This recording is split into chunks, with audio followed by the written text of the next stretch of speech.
오늘은 이웃을 행복하게 하는 것이 어떻게 하면 우리가 이웃을 행복하게 할 수 있는 삶인지를 생각해 보려고 합니다.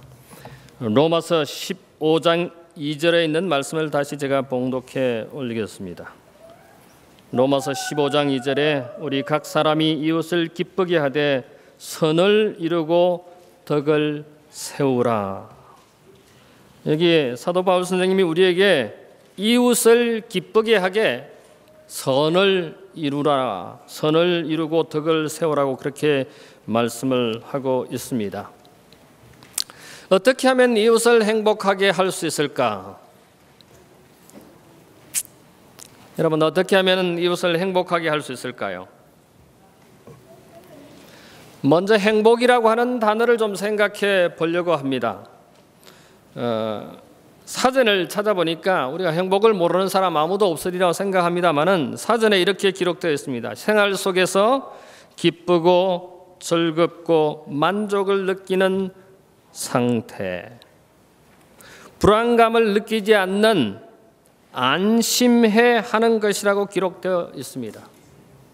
아이비리그의 유명한 세 사람의 교수 중에 그중에 이 행복이라고 하는 것을 강의하는 심리학자 하버드대 교수가 있는데 그 사람 이름이 탈벤 사하르 교수입니다. 이분은 What is happiness? 행복이 무엇이냐라고 하는 그런 강의 주제를 가지고 늘 학생들에게 강의를 했는데 그걸 책으로 만들어냈습니다. 그래서 그 책에서 말하는 행복이라고 하는 것은 규칙적으로 운동을 하고 내가 갖고 있는 것에 감사하고 감정을 받아들이고 사랑하는 사람들과 시간을 보내세요라고 기록하고 있습니다. 이게 행복이라는 겁니다. 물론 이분이 What is happiness라고 하는 책을 통해서 그가 이야기하기를 행복은 마음 상태에 달려 있다. 예를 들어서 컵에 물이 들어있는데 물이 반쯤 들어있다고 합시다. 이 교수님이 말씀하실 때 사람들이 이 컵에 담긴 물을 가지고 차 있는 부분을 생각하는 사람과 비어 있는 부분을 생각하는 사람이 있다는 것입니다. 다시 말해서 차 있는 부분을 생각하는 사람은 긍정적으로 물이 이만큼 남았구나라고 생각을 하지만은 그 컵에 반쯤 비어있는 부분을 생각하는 사람은 물이 이거 반밖에 없구나, 누가 마셨지? 라고 부정적으로 생각한다는 것입니다. 그래서 사람의 마음에 따라서 행복 여부가 결정된다는 것입니다. 그래서 이분이 주장하기를 감사를 표현하라. 행복의 첫 번째 가늠자는 우리가 관심을 쏟는 사람들, 우리에게 관심을 쏟는 사람들, 우리가 관심을 가지는 것하고 상대편이 나에게 관심을 가지는 사람하고의 관계를 잘 가지라는 것입니다. 함께 시간을 보내는 것입니다.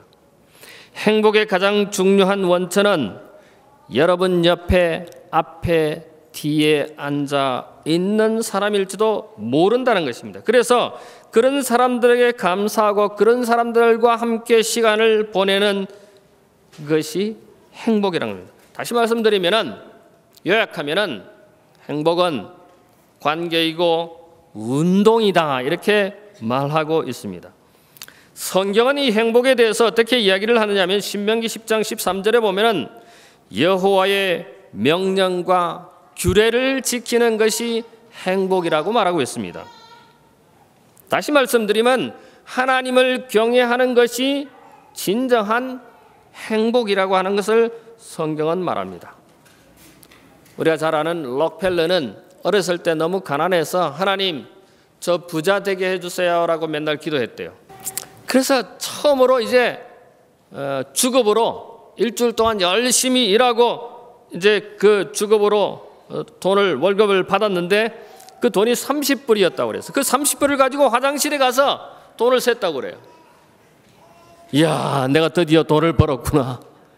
이 돈 30불을 세는 것입니다. 얼마나 행복해 했는지 몰랐다는 것입니다. 그래서 이 록펠러는 돈을 버는데 관심을 많이 두었습니다. 그런데 어느 날 교회 가서 설교를 듣는데 목사님이 이 록펠러가 소원하는 그 소원을 이룰 수 있는 방법을 설교하는 것을 들었습니다. 록펠러의 소원이 뭐예요? 돈을 많이 버는 것이었습니다. 그런데 목사님이 여러분 부자가 될 수 있는 방법을 가르쳐 드리겠습니다. 목사님이 무슨 말씀을 했길래? 11조를 잘 내십시오. 여러분의 수입의 10분의 1을 하나님께 드리면 정직하게 드리면 부자가 될 수 있습니다 라고 하는 설교를 들었습니다. 그래서 록펠러는 그 이야기를 듣고 자기가 부자가 되고 싶어서 수입의 10분의 1을 30불을 벌었으니 얼마를 내야 됩니까? 3불을 떼서 11조를 냈습니다.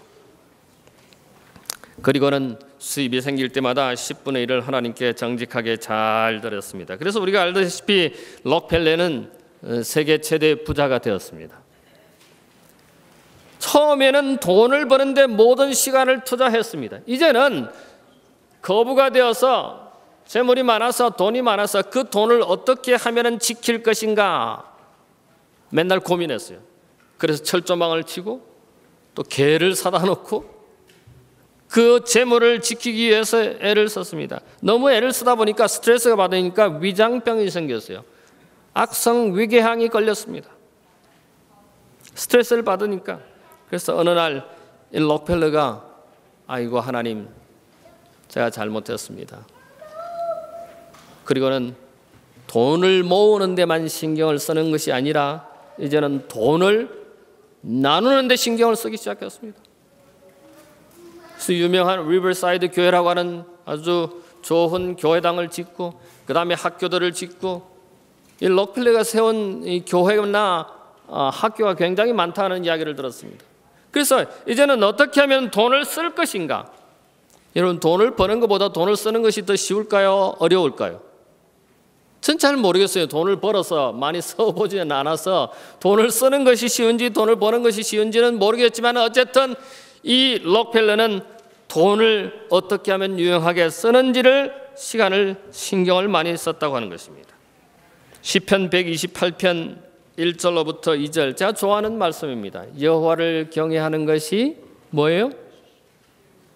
여호와를 경외하는 것이 그 도를 행하는 자마다 그 도를 지키는 자마다 복이 있다고 했습니다. 이 성경에 보면은 이 복에 대해서 여러 가지를 이야기합니다. 이 시편뿐만 아니라 다른 여러 곳에서도 여호와를 경외하며 그 도를 지키고 행하는 자가 복이 있다고 기록하고 있습니다.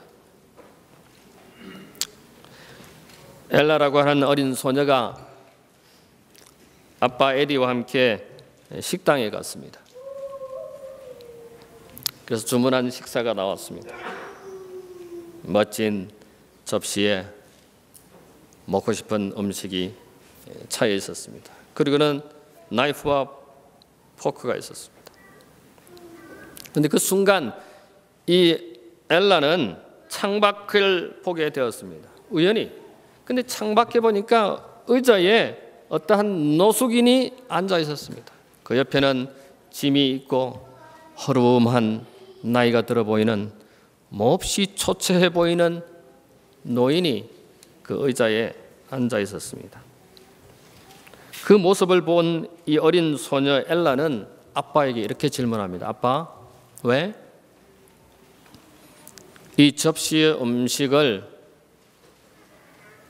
내가 먹지 아니하고 다른 사람에게 줘도 되냐고 아빠에게 질문을 했습니다. 그래서 아빠는 갑자기 이 딸이 질문한 것에 대해서 당황이 되었지만은 자기 딸이 그렇게 요청을 했으니까 허락을 했습니다. 그랬더니 이 엘라가 자기 접시에 있는 음식과 그다음에 포크와 나이프를 들고는 그 식당을 나가는 것입니다. 그래서 아빠가 궁금해서 이 딸이 어디를 가나 하고 휴대폰을 꺼내서 촬영을 했습니다.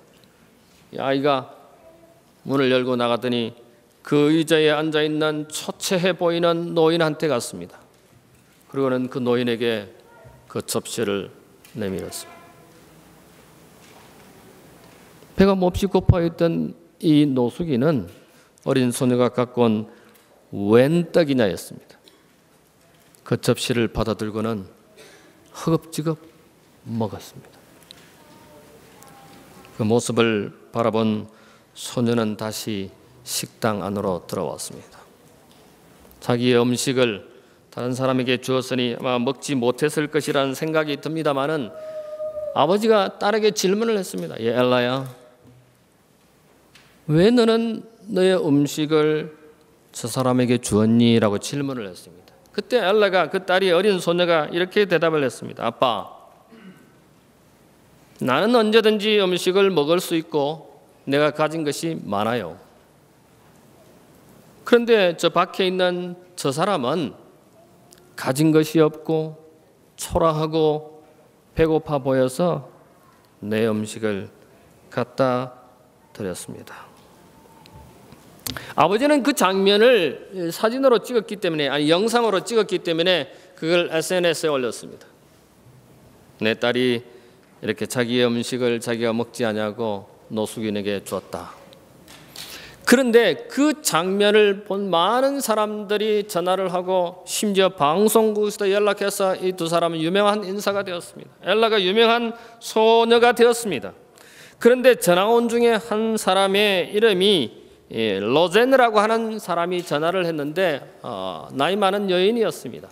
그런데 이 에디에게 뭐라고 말하냐면 그 영상에 나오는 노숙인은 자기 동생이라는, 남동생이라는 것입니다. 이 남동생이 군대에서 여러분 잘 아시다시피 많은 군인들이, 많은 민간인들이 죽는 장면을 보고 군인들이 은퇴하고 나면, 퇴직하고 나면은 어떤 병이 생깁니다. 그 병명이 외상 후 스트레스 증후군입니다. 그 장면 때문에, 그 생각 때문에 이 남자가 집에 와서 정상적인 삶을 살지 못하고 노숙인으로 살아갔다는 겁니다. 어느 날 집을 나갔는데 행방불명되었다는 것입니다. 그런데 그 영상에 나오는 것은 내 남동생 데이빗이라는 것입니다. 한 소녀의 음식 한 접시가 많은 사람들에게 감동을 주었습니다. 성경은 끊임없이 우리에게 선을 행하라고 합니다. 내 이웃을 행복하게 하라고 말합니다. 이웃이라고 그랬는데 이웃은 무슨 말입니까? 이웃. 성경에 보면 이웃에 대해서 여러 곳에 이야기를 하고 있습니다.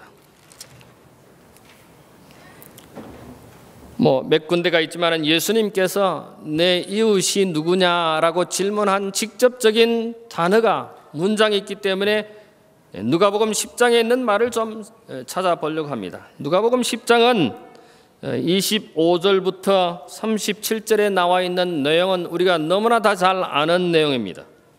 30절에요. 예수께서 가라사대 어떤 사람이 예루살렘에서 여리고로 내려가다가 강도를 만나매 강도들이 그 옷을 벗기고 때려 거반 죽은 것을 버리고 갔더라. 여기에 예루살렘에서 여리고까지 가는데 강도들이 많았는데 그 강도한테 당한 한 사람이 어려움을 당한 것을 여기에 기록하고 있습니다. 예수님께서 이 내용은 25절에 보면은 어떤 율법사가 일어나 예수를 시험하여 가로되 선생님 내가 무엇을 하여야 영생을 얻을 수 있습니까? 라고 질문을 했을 때, 다시 말씀드리면 영원히 살 수 있는 방법을 묻는 질문에 예수님이 뭐라고 하냐면은 율법에 무엇이라 기록되었으면 내가 어떻게 읽느냐, 다시 질문을 합니다. 그런데 율법사가 이렇게 말합니다. 25절에 마음을 다하며 목숨을 다하며 힘을 다하며 뜻을 다하여 주 너의 하나님을 사랑하고 또 내 이웃을 내 몸과 같이 사랑하라고 하였습니다. 대답하여 내 대답이 옳도다, 이를 행하라, 그리하면 살리라 하시고 이 이야기를 하는 것입니다. 강도 만난 이야기를 하는 것입니다. 이 강도를 만난 사람은 피투성이가 되었고 거의 죽을 지경에 흙 먼지로 묻어있는 장면이 여기 우리가 상상이 됩니다. 그런데 예수님께서 그 이야기를 하시고 난 다음에 이 말씀을 하십니다. 31절에 한 제사장이 그 길로 내려가다가 그를 보고 피하여 지나가고, 제사장이 지나는데 그 장면을 보고 그 죽어가는 피 흘리는 강도 만난 사람을 보고는 그냥 피하여 지나갔다고 기록하고 있습니다. 뿐만 아닙니다. 32절에 한 레위인도 그곳에 이르러 그를 보고 10계명에도 9번째 계명과 10번째 계명의 이웃에 대해서 이야기를 하고 있습니다. 한국 헌법에도 이 이웃에 대해서 이야기를 하고 있어요. 한국 헌법에 2번 이 이웃에 대해서 나오는데, 첫 번째로는 장기 이식하는 사람들에 대해서 장기 이식법 3조 1항에 보면은 이렇게 기록하고 있습니다. 장기 기증자의 이웃 사랑과 희생 정신은 언제나 존중되어야 된다.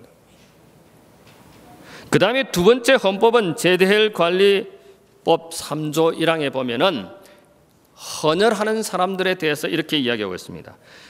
헌혈하는 사람, 기증하는 자의 이웃에 대한 사랑과 희생 정신을 존중되어야 한다.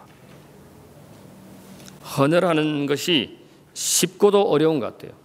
저도 헌혈을 몇 번 했습니다만은 헌혈한 중에 몇 번은 거절당했어요. 왜 거절당했느냐면은 저 옛날에는 피가 너무 맑아서 거절당했어요. 당신 피는 너무 맑아서 가치가 없다는 거예요. 요즘은 저 최근에 헌혈을 하려고 갔더니 적십자 그 담당자가 저를 재보더니 당신은 헌혈을 할 수 없다고. 왜 그랬냐고 그랬더니 혈압이 146이래요. 140이 넘으면은 헌혈을 못한다. 규정에 의해서 못한다는 거예요. 몇 번 헌혈을 하려고 했지만 지금은 헌혈을 잘 못하는 상황이 되었습니다.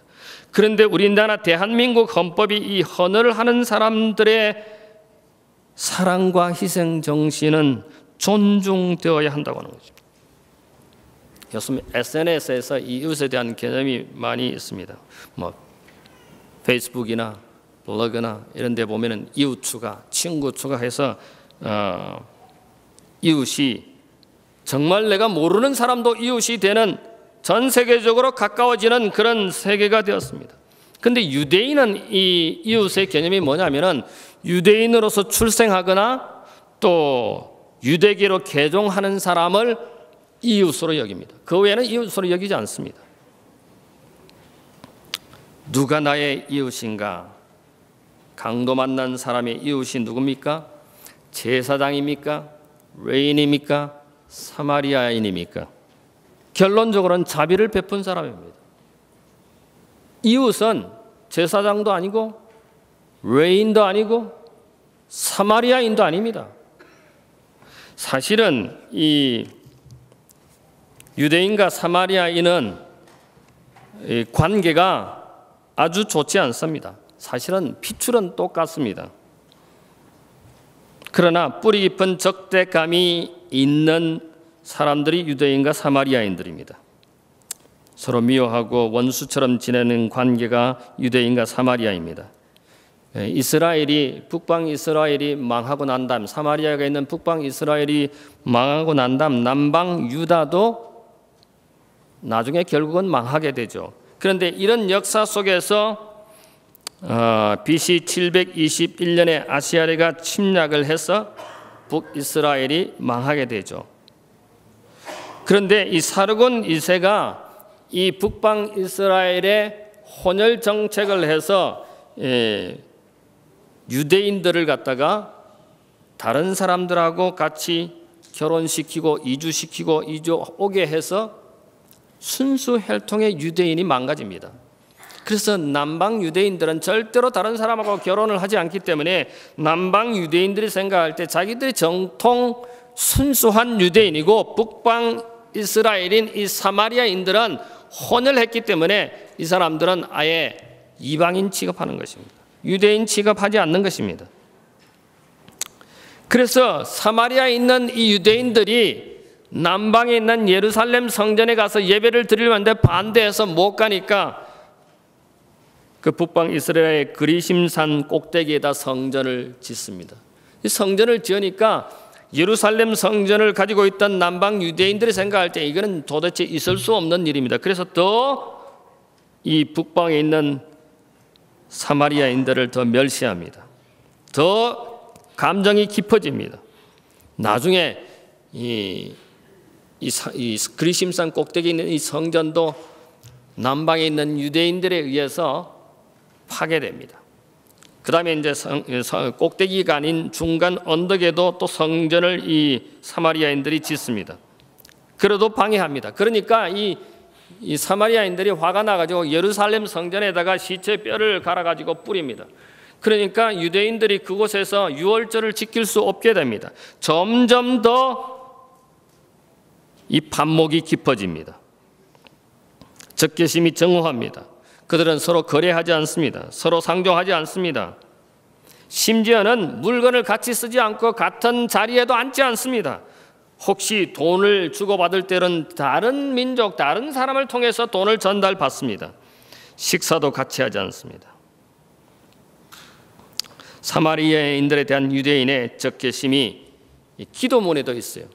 18개 기도문 중에 12번째인가 11번째에 보면은 이런 내용이 기록되어 있습니다. 하나님, 이 사마리아인들이 이방인하고 같이 멸망하게 해 주시고 하늘의 생명책에 사마리아인들의 이름을 제거해달라고 기도하는 것입니다.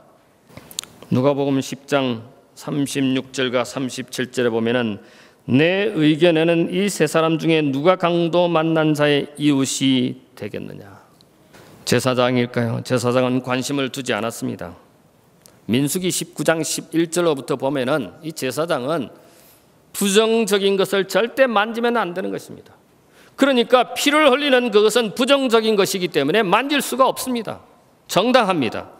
레위기 21장에 보면은 시체를 직계 가족이 아닌 이상 제사장은 시체를 만질 수 없습니다. 그러니까 제사장은 그것을 피해서 돌아간 것입니다. 어떻게 보면 이유가 합당합니다. 레위는 어떻습니까? 보고 피했다고 여기 기록하고 있지만 아까 제가 말씀드린 대로 어쩌면 제사장보다 더 양심이 있어서 가까이 가서 보고 피했다고 했습니다. 내려가 보았다고, 아마 호기심과 양심이 더 있어서 그랬을 것이라는 영감의 글이 있습니다. 그 다음에 이 10장 33절에 사마리아인입니다. 여행 중에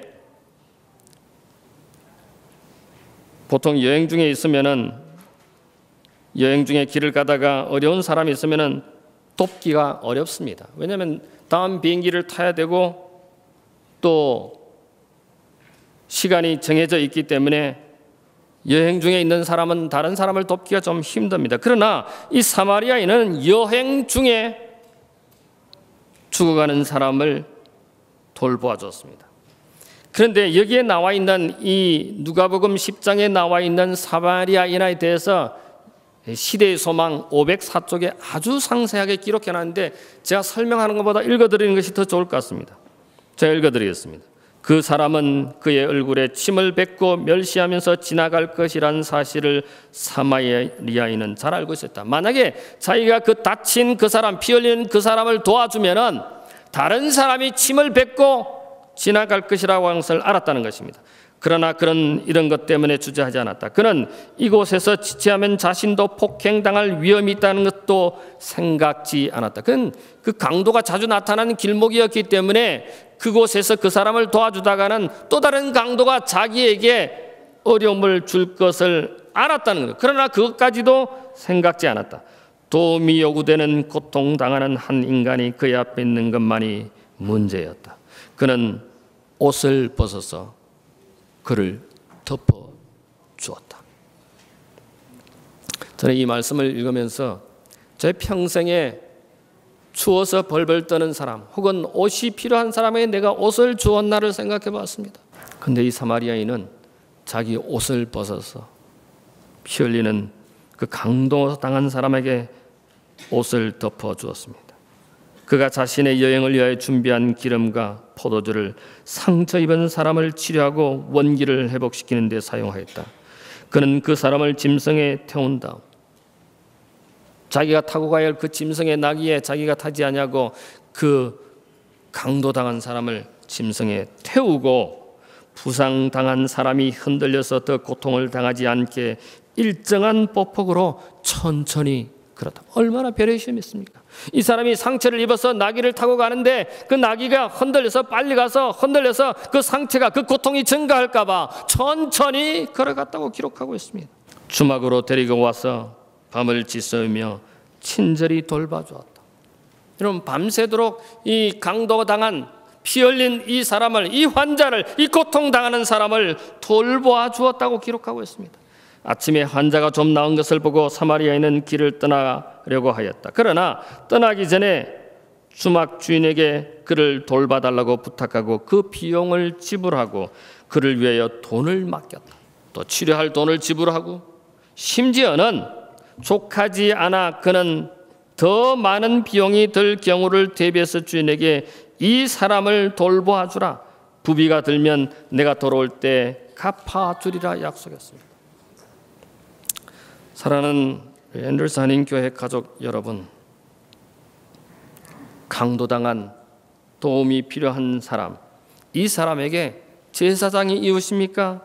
레인이 이웃입니까? 사마리아인이 이웃입니까? 도움이 필요한 사람, 자비를 베푼 사람이 이웃이라고 하는 것을 우리는 여기서 다시 한번 확인합니다. 자비는 무슨 뜻일까요? 자비는 다른 말로 말하면 친절이고 사랑이고 우리가 얼마든지 해석할 수 있습니다. 이 자비는 사랑을 다르게 표현한 방법인 것입니다. 자비는 보통 일반적으로 불교 용어라고 말합니다. 성경에도 자비에 대해서 굉장히 말이 많아고 있습니다. 성령의 5번째 열매가 자비인 것을 우리는 너무나 잘 압니다. 그래서 불교에서는 이 자비를 부처가 중생을 불쌍히 여겨 고통을 덜어주고 안락하게 해주는 마음이라고 이야기하고 있습니다. 기독교는 어떻습니까? 하나님께서 인간을 불쌍히 여기시고 그들을 구원하시고자 마음으로 인간에게 베푸시는 선의라고 말합니다. 성경은 출애굽기 34장 6절에 이렇게 말합니다. 자비로운 하나님, 시편에도 자비로운 하나님, 신명기에도 자비로운 하나님. 근데 이 자비는 원래 어원이 라훔과 라함이라고 하는데, 라함은 레헴에서 왔는데 이것은 동정심을 갖다, 여성의 특별히 어머니의 그 따뜻한 마음에서 나오는 정이라는 것입니다. 그래서 부드럽고 친절하다, 이것은 하나님의 부드럽고 친절한 사랑을 표현하는 것이라는 것입니다. 여러분, 소돔과 고모라가 멸망한 원인이 뭔지 아십니까?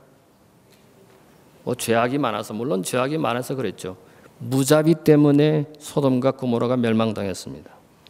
손님이 왔는데 롯이 영접을 했습니다. 손님이 누구였습니까? 새 천사가 왔습니다. 그래서 롯의 집에 영접이 되었습니다. 들어갔습니다. 그런데 영감에 그래 보면은 어린아이부터 어른에 이르기까지 많은 사람이 이 롯의 집에 몰려와서 그 손님을 내놔라는 거죠.